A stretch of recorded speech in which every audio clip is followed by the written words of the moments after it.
السلام علیکم ورحمۃ اللہ وبرکاتہ۔ الحمد للہ رب العالمین والعاقبۃ للمتقین والصلاة والسلام علی رسول الامین نبینا محمد وعلی آلہ وصحبہ اجمعین، اما بعد۔ قال تعالی بسم اللہ الرحمن الرحیم والفجر وليال عشر۔ اللہ تعالیٰ کا بے پایاں شکر و احسان ہے کہ اللہ تعالیٰ نے عالم اسلام کو، مسلمانوں کو یہ مبارک دن نصیب فرمایا جو کہ بہت ہی اہم ایام ہیں۔ اس ایام مبارکہ کے پانے پر جتنا بھی شکریہ ادا کریں اللہ تعالیٰ کا کم ہے۔ عزیز طالبات، آج کا یہ دن جمعہ کا دن اور ذی الحجہ کی پہلی تاریخ، جو کہ عربی تقویم اور کیلنڈر کے حساب سے 12واں مہینہ ہے، سال کا آخری مہینہ 1443 ہجری، جو اپنے اندر خود ایک معنی رکھتا ہے اور ایک اہم چیز کی طرف اشارہ ہے اس تقویم سے، جو کہ دوسرا موضوع ہے۔ اور آج جس چیز کی طرف اشارہ کرنا ہے اور کچھ باتیں ان ایام اور عشر ذی الحجہ کے فضائل اور اس کے تعلق سے ہمارے واجبات کیا ہونی چاہیے، ان ایام مبارکہ کی قرآن کریم میں اور حدیث مبارکہ میں بہت ہی اہمیت حاصل ہے۔ اس کی اہمیت کے لیے صرف یہ کافی ہے کہ اللہ تعالیٰ نے ان 10 راتوں کی اور پہلے رات کے فجر کی قسم کھائی ہے۔ جو ابھی فجر کی نماز ہم لوگ پڑھے ہیں، اس رات کی، اس فجر کے وقت کی اللہ تعالیٰ نے قسم کھائی، والفجر وليال عشر۔ لیکن سماج پر، معاشرے پر، اپنے آپ پر اگر نظر دوڑایا جائے تو ہمارے اعمال جس طرح سے پہلے رہے ہیں دوسرے مہینوں میں، اسی طرح سے اس مہینے کے اندر بھی ہمارے اعمال اسی طرح سے رہے۔ فجر کی نمازوں سے ہم اسی طرح سے دور رہے ہیں جس طرح سے گزشتہ دن میں تھے، یعنی کوئی فرق نہیں پڑا کہ ہم ذی الحجہ کے مہینے میں داخل ہوئے ہیں یا کسی اور دن میں ہیں۔ یہ ایمان کی کمزوری کی دلیل اور اسلامی تعلیمات سے ناواقفیت ہے، جس پر افسوس ہے مسلمانوں کے اعمال پر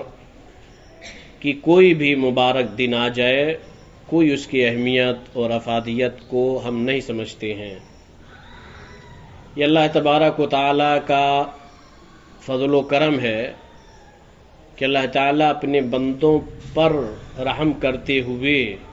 بسا اوقات ایسے مبارک دن لے آتا ہے اور مبارک راتیں، جس میں انسان عمل کر کے زیادہ سے زیادہ ثواب حاصل کر سکتا ہے۔ سلف صالحین، جیسا کہ ائمہ کرام نے ذکر کیا ہے کہ سلف صالحین سالوں میں 3 عشرہ کو بہت ہی اہمیت دیتے تھے۔ 3 عشرہ کی بہت ہی اہمیت ان کے نظر میں تھی، اور وہ لوگ ان 3 عشروں میں زیادہ سے زیادہ عبادت کرتے تھے۔ عشر اول محرم الحرام کے، اور آخری عشرہ رمضان المبارک، اور پہلا عشرہ پھر اس مہینے یعنی ذی الحجہ کا. یہ 3 اشروں میں سلف صالحین یا جن لوگوں کے تعلقات اسلام سے ہیں، اسلامی تعلیمات سے جن کے دل منور ہے، روشن ہیں، وہ لوگ ان سے فائدہ اٹھاتے ہیں. اور یہ اسی ضمن میں ہم لوگ آج پہلے دن کے اندر ذی الحجہ کے پہلے عشرہ کے پہلے دن میں ہم لوگ سانس لے رہے ہیں. اللہ تعالیٰ کا بہت ہی فضل ہے کہ ہم اور آپ کو زندگی بخشی اور یہ مبارک دن نصیب فرمایا. ولیالی نشر اور 10 راتوں کی بھی اللہ تعالیٰ نے قسم کھائی ہے. اور اللہ تعالیٰ جب بھی کسی چیز کی قسم کھاتا ہے تو اس کا مقصد اس چیز کی افادیت اور اہمیت کو اجاگر کرنا ہوتا ہے. اور اللہ رب العالمین ہے اور وہ جس چیز کی چاہے قسم کھا سکتا ہے، لیکن جب بھی اللہ تعالیٰ نے قسم کھائی ہے کسی بھی چیز کی تو ہم مطلوب اور مقصود ہوتا ہے کہ لوگوں کے ذہنوں میں اس چیز کی اہمیت ہو جائے. اور اللہ تعالیٰ کے علاوہ جو اتنے مخلوق جو ہیں وہ ان کے لیے صرف قسم اگر جائز ہے تو صرف اللہ تبارک و تعالیٰ کے لیے، اور اللہ تعالیٰ کے علاوہ کسی اور کی قسم کھانا درست نہیں ہے. من حلف بغیر اللہ فقد کفر او اشرک. ذی الحجہ کے تعلق سے عبداللہ بن عباس کی روایت مشہور ہے، معروف ہے کہ اللہ کے رسول صلی اللہ علیہ وسلم نے فرمایا کہ اللہ تعالیٰ کے نزدیک اعمال صالحہ، نیک عمل جتنے بے محبوب ان دنوں میں ہیں، ان 10 دنوں میں، کسی اور دنوں میں نہیں. صحابہ نے عرض کیا رسول اللہ کیا جہاد فی سبیل اللہ بھی نہیں؟ تو آپ صلی اللہ علیہ وسلم نے فرمایا ہاں، جہاد فی سبیل اللہ بھی نہیں، یہاں تک کہ آدمی اپنی جان اور مال لے کر کے دونوں اس راستے میں نکلے اور دونوں میں سے کوئی چیز واپس نہ لوٹے، خود شہید ہو جائے، اپنی جان کو قربان کر دے اللہ تعالیٰ کے دین کی سربلندی کے خاطر، اور جو مال و متاع ہے، جو پونجی ہے، جو سامان ہے، زر زمین ہے، سب چیزیں ختم ہو جائیں اللہ تعالیٰ کے راستے میں، اس شخص کا عمل اللہ کے نزدیک اور محبوب ہے. تو ان 10 دنوں کی بہت بڑی فضیلت ہے. اس کے علاوہ بھی اور بہت ساری روایات ہیں جس کے اندر اللہ کے رسول صلی اللہ علیہ وسلم نے ان 10 دنوں میں اعمال صالحہ کہ اللہ تعالیٰ کے نزدیک بہت ہی محبوب ہیں ذکر بیان کیا ہے، اور لوگوں کو ترغیب دی ہے کہ لوگوں کو چاہیے کہ ان ایام میں زیادہ سے زیادہ عمل صالح کریں. ان دنوں میں عمل کرنے کے بہت ساری چیزیں ہیں. عمل صالح جن کا اطلاق جس پر بھی ہو، اور عمل صالح کسے کہا جاتا ہے؟ اوپر کے کلاس یعنی کہ لوگ فضیلت عالمیہ ثانویہ کے طلباء جانتے ہیں. عمل صالح ہر وہ عمل جو اللہ تبارک و تعالیٰ کی خوشنودی کے لیے کیا جائے اور اللہ تعالیٰ اس عمل کو پسند کرتا ہو، شریعت کے مطابق وہ عمل ہو، وہ عمل صالح ہے. شریعت کے موافق ہونا چاہیے اور اللہ تعالیٰ کی خوشنودی کے لیے ہو، یہ عمل صالح ہے. اور اس پر یہی معیار ہے اور پرکھنے کا، تولنے کا یہ ترازو ہے جس کے ذریعہ سے ہم اور آپ اپنے عملوں کو تول سکتے ہیں کہ ہمارا کون سا عمل یعنی عمل صالح میں داخل ہے اور کون سا عمل صالح میں داخل نہیں ہے. عمل صالح میں سب سے اہم چیزیں ارکان اسلام میں سے ہیں، عبادات ہیں، نماز ہے، روزہ ہے، حج ہے، زکوٰۃ وغیرہ. اس تعلق سے سب سے اہم عبادت نماز کا ہے. ویسے ہر ایام میں نماز واجب ہے، لیکن ان ایام میں اور مداومت اور باجماعت کی نماز کی ادائیگی، نوافل کا اہتمام، سنن کا اہتمام ہونا چاہیے، اور ان دنوں یہ دن کیوں اللہ کے نزدیک محبوب ہیں اس کو سمجھنے کی ضرورت ہے، جیسا کہ حافظ ابن حجر رحمہ اللہ نے فتح الباری میں اور اس کے علاوہ بہت سارے علماء کرام نے ذکر کیا ہے کہ یہ 10 دن ایسے ہیں کہ ارکان اسلام جو ہیں، ارکان اسلام وہ ان 10 دنوں میں اکٹھے ہو جاتے ہیں اور سال میں کسی اور دن میں نہیں۔ روزہ بھی ان دنوں میں ہے، اور اس کے ساتھ ساتھ حج جو اسلام کا اہم رکن ہے وہ بھی ان 10 دنوں میں ہے، زکوٰۃ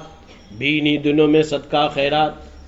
اور نہ یعنی نماز تو اور دنوں میں ہے، یعنی ارکان اسلام جو ہیں سب کا یہ مجمع ہے، اکٹھا ہو جاتے ہیں ان 10 دنوں کے اندر۔ نماز، روزہ، صدقہ خیرات، حج، قربانی، تمام چیزیں اس میں اکٹھا ہو جاتی ہیں، اس لیے ان 10 دنوں کی بہت ہی بڑی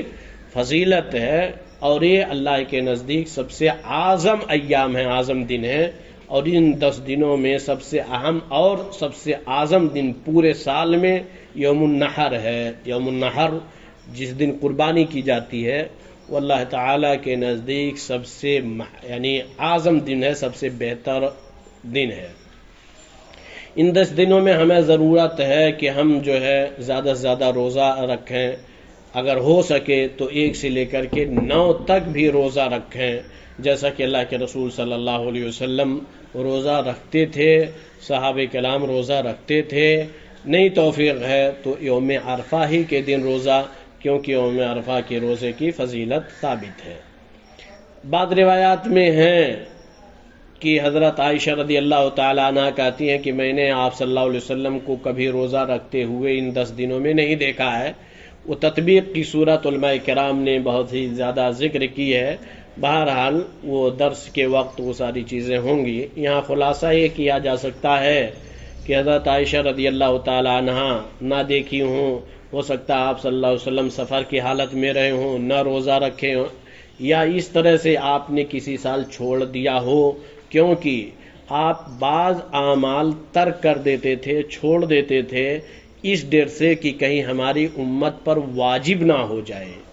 کیونکہ آپ صلی اللہ علیہ وسلم جب تک یعنی آپ اس دنیا میں رہے اس وقت تک وحی کا نزول ہوتا رہا، شریعت کے اندر تبدیلی، شریعت کے احکام نازل ہوتے رہے اللہ تعالیٰ کی طرف سے، تو اس ڈر سے جیسے تراویح کی نماز کا مسئلہ ہے، آپ نے 3 دن نماز پڑھائی، اس کے بعد آپ اپنے روم میں رہے، نہیں نکلے، کہیں اس ڈر سے کہ ہماری امت پر واجب نہ ہو جائے اور امت اس پر عمل نہ کر سکے۔ یہ امت کے حریص علی المؤمنین جو قرآن کریم میں اللہ تعالی نے فرمایا ہے، وہ اپنی امت کے تعلق سے کہ آپ صلی اللہ علیہ وسلم کتنے لالچی تھے کہ ہماری امت راہ راست پر رہے، ہماری امت پر آسانیاں رہیں۔ اللہ کے رسول صلی اللہ علیہ وسلم کی مثال، آپ کا عمل اس طرح سے کیا ہے، لولا ان اشق علی امتی لامرتم بالسواک علی کل عند کل صلاۃ و علی کل صلاۃ علی کل وضو، جس طرح سے روایت موجود ہیں کہ اگر ہماری امت پر مشقت نہ ہوتی اور امت حرج میں نہ پڑتی تو میں انہیں حکم دیتا کہ وہ ہر نماز میں مسواک کریں، اور یہ چیز دشوار ہوتی، تو آپ نے ہر عمل یعنی امت کا خیال ہر وقت رکھا ہے۔ اللہ تعالیٰ آپ پر لاکھوں لاکھ درود و سلام نازل فرمائے۔ اس کے بعد ان اعمال میں، ان ایام مبارکہ میں بہت سارے جو اعمال کرنے کے ہیں، وہ تلاوت قرآن کریم کی تلاوت ہونی چاہیے، اور صدقہ و خیرات ہونا، یعنی زیادہ سے زیادہ انسان کرے، اور امر بالمعروف اور نہی عن المنکر کا فریضہ انجام دے، بھلائی کا حکم دے، برائیوں سے روکے۔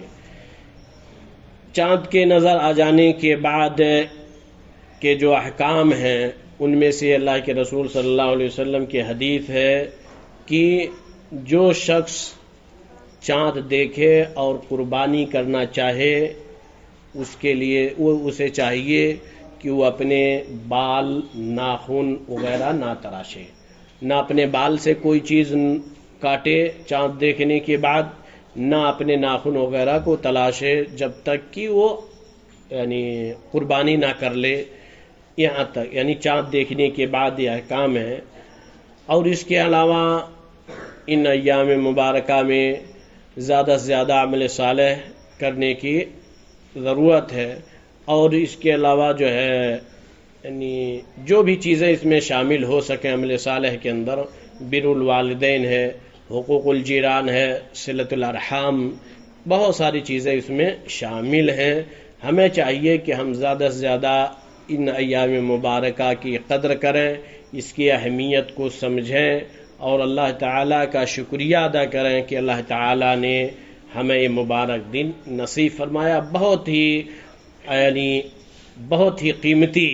ایام ہیں، اور اس کے علاوہ ہمیں تکبیر کی دہرانے کی ضرورت ہے۔ تکبیر کے الفاظ بعد 3-4 روایتیں موجود ہیں، اور بہت سارے الفاظ کے ذریعہ سے اللہ اکبر، اللہ اکبر، لا الہ الا اللہ، واللہ اکبر، اللہ اکبر وللہ الحمد، اور اس کے علاوہ اللہ اکبر، اللہ اکبر، اللہ اکبر کبیرہ،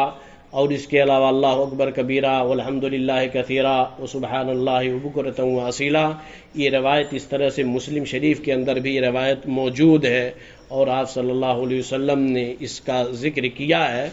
کہ ایک صحابی اس طرح سے کہنے لگے تو اللہ کے رسول صلی اللہ علیہ وسلم نے کہا کہ کون ہے جس نے اس کو پڑھا ہے، تو کہنے اس کی بڑی فضیلت بیان کی گئی ہے۔ تو اس طرح کی چیزیں موجود ہیں، اور حضرت ابن عمر اور ابو ہریرہ رضی اللہ تعالیٰ عنہما کا عمل رہا ہے کہ وہ جب چاند دیکھ لیتے تھے پہلے ہی دن سے بلند آواز سے بازاروں میں، چوکوں پر، راستوں میں، گلی کوچوں کے اندر اس تکبیر کو اللہ اکبر، لا الہ الا اللہ، واللہ اکبر، اللہ اکبر وللہ الحمد دہرایا کرتے تھے، لوگ بھی ان کے پیچھے دہراتے تھے۔ یہ آج سے لے کر کے یہ 13ویں ذی الحجہ کے عصر کی نماز تک اس کو یعنی ہے، لیکن یوم عرفہ کے دن سے ہر فرض نمازوں کے بعد تکبیرات آدمی دہرائے، پھر قربانی کے بعد بھی 13ویں ذی الحجہ کے عصر کی نماز تک، 10، 11، 12، 13ویں کے عصر کی نماز کے بعد تک، یعنی قربانی کے بعد، یوم النحر کے بعد، فرائض کے بعد سے دہرانا ہے۔ اور ان ایام میں چلتے پھرتے، اٹھتے بیٹھتے، سوتے جاگتے ہر دم انسان دہراتے رہیں اللہ اکبر، لا الہ الا اللہ، واللہ اکبر، اللہ اکبر وللہ الحمد۔ اور اس طرح سے قربانی کا جو ارادہ رکھیں، یعنی جن کے پاس طاقت ہے وہ قربانی کریں، جیسا کہ اللہ کے رسول صلی اللہ علیہ وسلم نے ہمیشہ کیا ہے، اور صحابہ کرام نے آپ کے عمل کو برقرار رکھتے ہوئے، آپ کے طریقے پہ چلتے ہوئے کیا ہے۔ اور جو نہیں کر سکتے ہیں ان کے اوپر یعنی نہیں ہے کہ کوئی گناہ ہے، لیکن طاقت کے باوجود نہ کرے، اس کے لیے سمجھیے ایک وعید ہے، فلا یقربن مصلانا، کہ ہمارے وہ عیدگاہ کے قریب آئے ہی نہیں۔ لیکن کوئی بھی عمل ہو اس میں اخلاص اہم ہے۔ لن ینال اللہ لحومها ولا دماؤها ولکن ینالہ التقوی منکم۔ اللہ کو گوشت پوشت ساری چیزیں نہیں پہنچتی ہیں، اخلاص ہونا چاہیے، اخلاص اور للہیت کے ساتھ ہے۔ اور اس طرح سے عیدین کے آداب اور ہیں۔ بہرحال ایک چیز یعنی موقع ملا پھر دوسرے آخری مجلس میں جس دن چھٹی ہو یا اس طرح سے پروگرام، تو اس دن کے تعلق سے کچھ باتیں پیش کی جائیں گی، لیکن ہمیں ابھی یہ سمجھنا ہے کہ ہم بہت ہی یعنی اچھے دن میں ہم سانس لے رہے ہیں۔ اللہ تبارک و تعالیٰ کا شکریہ اعمال صالحہ کے ذریعہ سے کریں، اپنے اوقات کو تمام چیزوں کے سے کنارہ کشی اختیار کرتے ہوئے، اپنے اوقات کو ضائع اور برباد نہ کرتے ہوئے ضرورت ہے کہ نیک عملوں میں قرآن کریم کی تلاوت میں لگا دیں۔ ابھی ٹائم ہے 10 دن کا، اس میں ہم قرآن کریم کو بھی ختم کر سکتے ہیں۔ اگر چاہت ہے تب پڑھنا چاہتے ہیں تو یہاں فارغ ہیں، ابھی گھر جا کر کے مشغولیت بڑھ سکتی ہے، لیکن جب تک مدرسے پر ہیں تو زیادہ سے زیادہ قرآن کریم کی تلاوت کر لیں، اور روزہ یعنی نفلی روزہ یا اس کے علاوہ نفلی نمازوں کا اہتمام کریں۔ یہ ساری چیزیں ہیں جو مطلوب ہیں ایک یعنی مسلمان سے ان ایام مبارکہ کے اندر، اور دوسرے مسلمانوں کے لیے دعائے خیر کریں۔ اللہ تبارک و تعالیٰ سے دعا ہے کہ اللہ تبارک و تعالی ہم تمام لوگوں کے لیے، عالمی اسلام کے لیے یہ ایام مبارکہ خیر و برکت کا دن بنائے، اور ہم تمام لوگوں کے اعمال کو قبول فرمائے، اور زیادہ سے زیادہ ہمیں عمل صالح کی توفیق دے، اور جو لوگ بھی مسلمانوں پر جہاں بھی پریشانیاں ہیں یا جو لوگ پریشانی میں مبتلا ہیں، الہ العالمین ان تمام مسلمانوں کو پریشانیوں سے نجات دے۔ اقول قولی ھذا استغفر اللہ لی ولکم ولسائر المسلمین فاستغفروہ انہ هو الغفور الرحیم۔ السلام علیکم ورحمۃ اللہ وبرکاتہ۔